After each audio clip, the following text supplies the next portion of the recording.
Hello guys, welcome back to my new video guys. I hope आप सब अच्छे होंगे।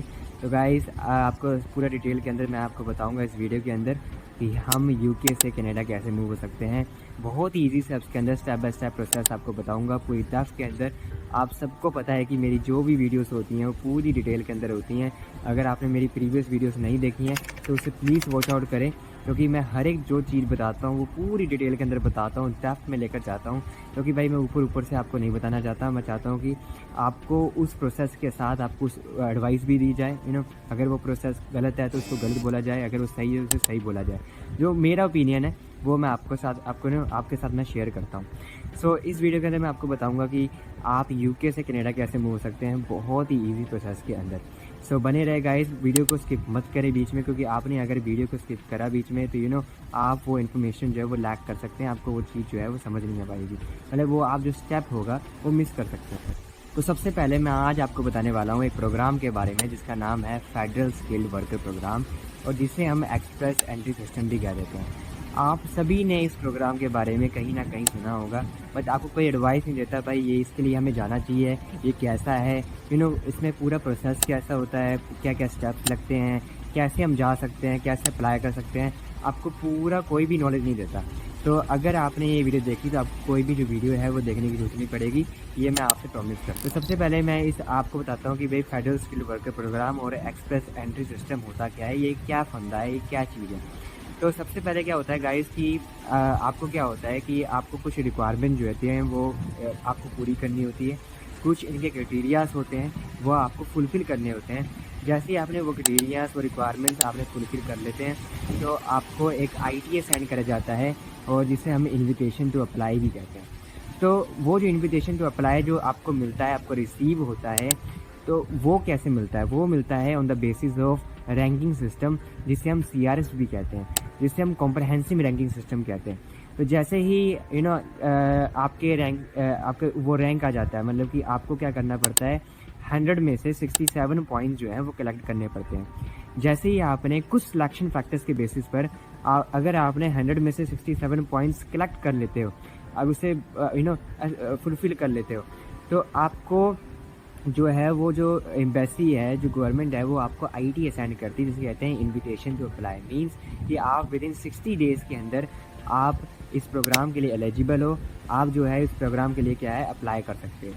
अब वो कौन कौन सी रिक्वायरमेंट्स है, वो कौन कौन सी क्राइटेरियाज है, आप बने रहे, मैं आपको एडवाइस के साथ बताऊंगा कि अगर आपने इस क्राइटेरियाज को फुलफ़िल करना है और वो कैसे कर सकते हैं, और आपका फ्यूचर में कैसा होगा। मतलब कि इसके लिए ये प्रोग्राम है ये बहुत अच्छा भी है या फिर बुरा है, मैं आपको पूरा एडवाइस देने वाला हूँ गाइस। तो बने रहे गाइस।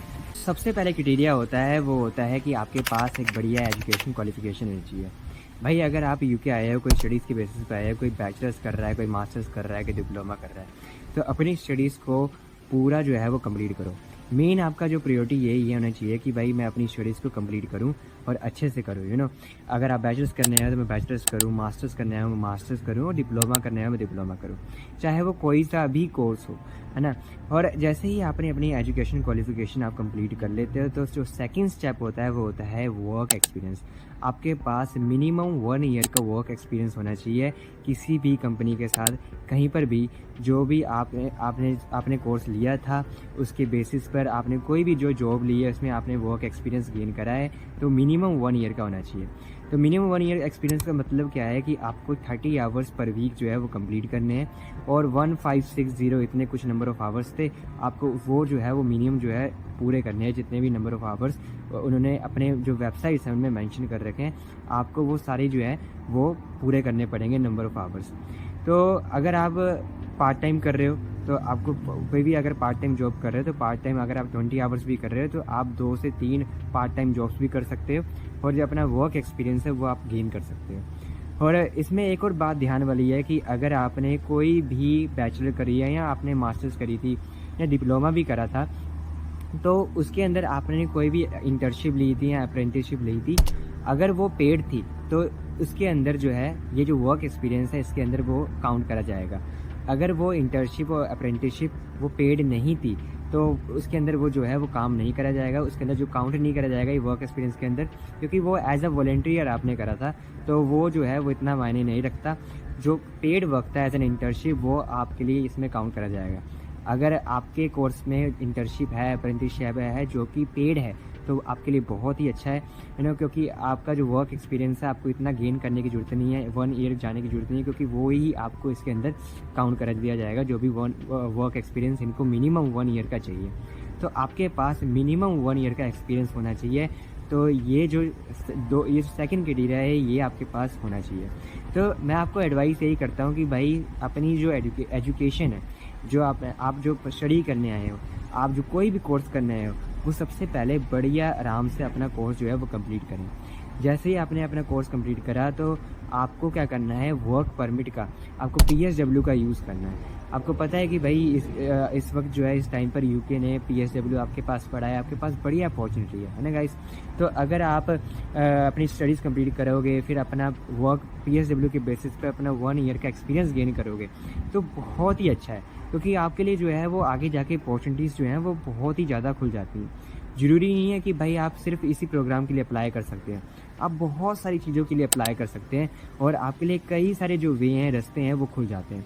तो ये जो सेकंड कंडीशन थी वो है वो आपके पास वर्क एक्सपीरियंस होना चाहिए। और जो गाइस जो थर्ड कंडीशन है वो है आपके पास लैंग्वेज एबिलिटी होनी चाहिए। गाइस अगर आप कोई भी इंडिया से हैं, पाकिस्तान से हैं, आपने पक्का IELTS दिया होगा या फिर PTA दिया होगा, या जिन्होंने नहीं दिया होगा भाई उसके लिए तो बढ़िया अपॉर्चुनिटी है, वो दोबारा बढ़िया दे सकता है, नया ट्राई कर सकता है कि भाई मैं IELTS दूँ भाई इसमें, क्योंकि इसमें भी IELTS चाहिए और आपको हर एक मॉड्यूल में क्या चाहिए, 7 बैंड्स चाहिए। अब आप कहोगे भाई बहुत डिफ़िकल्ट है IELTS नहीं हो पाएगी ऐसा कुछ। भाई आप अगर आए हो यूके में, आपने 3 साल यहाँ पर बताए हैं, 2 साल आपके बताए हैं, तो आपकी जो इंग्लिश की जो फ्लुएंसी है वो अच्छी हो गई होगी, आपको बढ़िया नॉलेज मिल गई होगी। तो IELTS जो करना है वो इतना मुश्किल नहीं है, बहुत ही आसान होगा, तो इतना ही मुश्किल नहीं होगा। तो अगर आप अगर मेहनत करोगे तो आप IELTS भी क्लियर कर लोगे, और जैसे ही आपने IELTS क्लियर भी कर लिया, आपके पास वर्क एक्सपीरियंस भी है, आपके पास एजुकेशन क्वालिफिकेशन भी है, तो आप इस प्रोग्राम के लिए बहुत ही आसानी से जो है वो एलिजिबल है ना। तो बहुत ही आसानी से जो है एलिजिबल है। कुछ और भी सिलेक्शन फैक्टर्स होते हैं जिसके बेसिस पर आपको पॉइंट्स मिलते हैं। लाइक मैंने आपको पहले बताया था कि आपको 100 में से 67 पॉइंट जो है वो कलेक्ट करने हैं, तो वो 67 पॉइंट्स सिर्फ इनके बेसिस पर आएंगे नहीं, और भी कुछ क्राइटेरियाज हैं, सिलेक्शन फैक्टर्स हैं, इनके बेसिस पर भी आपको पॉइंट्स मिलेंगे। एक वन ऑफ द मोस्ट जो है वो भी इम्पोर्टेंट है, जिसको कहते हैं एज। आपकी एज भी जो है वो मैटर करती है। अगर आप जितने यंग हैं उतना बढ़िया है। मींस अगर आपकी एज 21 से 30 के बीच में है तो आपको ज़्यादा पॉइंट्स मिलते हैं। क्यों मिलते हैं भाई? क्योंकि भाई जो गवर्नमेंट है वो चाहती है कि हमारी कंट्री के अंदर ज़्यादा से ज़्यादा जो है वो यूथ है ना, ज़्यादा से ज़्यादा हमारी जो यूथ है वो हमारी इकॉनमी को ग्रोथ करे, हमारी इकॉनमी को कंट्रीब्यूट करे। तो जितनी बढ़िया यंग आप होगे, मतलब जितनी आपकी एज 21 से 30 के बीच में होगी, आपको उतने ज़्यादा पॉइंट्स मिलेंगे। अगर आपकी एज 35 से ऊपर है या 31 से ऊपर है तो आपको कम पॉइंट्स मिलेंगे, है ना। तो इसके बेसिस पर भी आपको क्या मिलते हैं? पॉइंट्स मिलते हैं। एज के बेसिस पर आपको पॉइंट्स मिलते हैं। तो मैं आपके साथ 4 कंडीशन जो है वो पहले ही मैं आपके साथ डिस्कस कर चुका हूँ, और जो 5th कंडीशन है वो बहुत ही ज़्यादा इंपॉर्टेंट है। इसे कहते हैं जॉब ऑफ़र। आपके पास बढ़िया कोई कंपनी का जॉब ऑफ़र होना चाहिए। कहीं पर भी कोई कनाडा से अगर आपके पास कोई भी जॉब ऑफ़र आपको दे रहा है, आपने किसी कंपनी में अप्लाई करा है और वो आपका क्या करते हैं, इंटरव्यू लेते हैं। तो भाई आपका इंटरव्यू लेंगे, आपसे पूछेंगे, आपकी स्किल पूछेंगे, क्या क्या चीज़ है, क्या कैसे आप मेरे कंपनी में बढ़िया कर सकते हैं। तो आपको बढ़िया से इंटरव्यू क्लियर करना है, उनसे जवाब देना है, उनको ट्रस्ट बिल्डअप करना है कि मैं आपके लिए अच्छा कर सकता हूँ, ऐसा कर सकता हूँ। तो आप वो क्या करेंगे, आपके लिए जो एक लेटर प्रोवाइड करते हैं, आपको उस लेटर को आपको एप्लीकेशन के साथ लगाना है। तब जाके इन पूरी कंडीशंस के साथ आपका पूरा प्रोसेस है वो कंप्लीट होगा। सो है आपको थोड़ा डिफ़िकल्ट भी लगेगा, बट ये जो है वो पूरा, आप सिंपल सी बात है भाई गाइस, आपको सीधा परमानेंट रेजिडेंसी मिल रही है। आपको 60 डेज़ के अंदर, विदिन 6 मंथ्स आपको क्या कर रहे हैं, आपको परमानेंट रेजिडेंसी दे रहे हैं। तो इसमें बुराई क्या है? आपको मेहनत तो करनी पड़ेगी, है ना। तो आपको ये सारी चीज़ों का सैक्रिफाइस तो करना पड़ेगा, आपको लैंग्वेज एबिलिटीज़ देनी पड़ेंगी, आपको क्वालिफिकेशन करना पड़ेगा, वर्क एक्सपीरियंस गेन करना पड़ेगा, और साथ ही साथ आपको जॉब ऑफ़र के लिए अप्लाई करना पड़ेगा, बार-बार अप्लाई करना पड़ेगा। तब जाके आपको क्या मिलेगा, आपका इंटरव्यू होगा, आपको इंटरव्यू में प्रिपरेशन करनी पड़ेगी और आपको एक ट्रस्ट बिल्डअप करना पड़ेगा, आपको अपनी स्किल्स शो अप करनी पड़ेगी, तब जाके आपको क्या मिलेगा, एक जॉब ऑफ़र मिलेगा और फिर जाके आप इस प्रोग्राम के लिए जो है वो एलिजिबल होते हैं।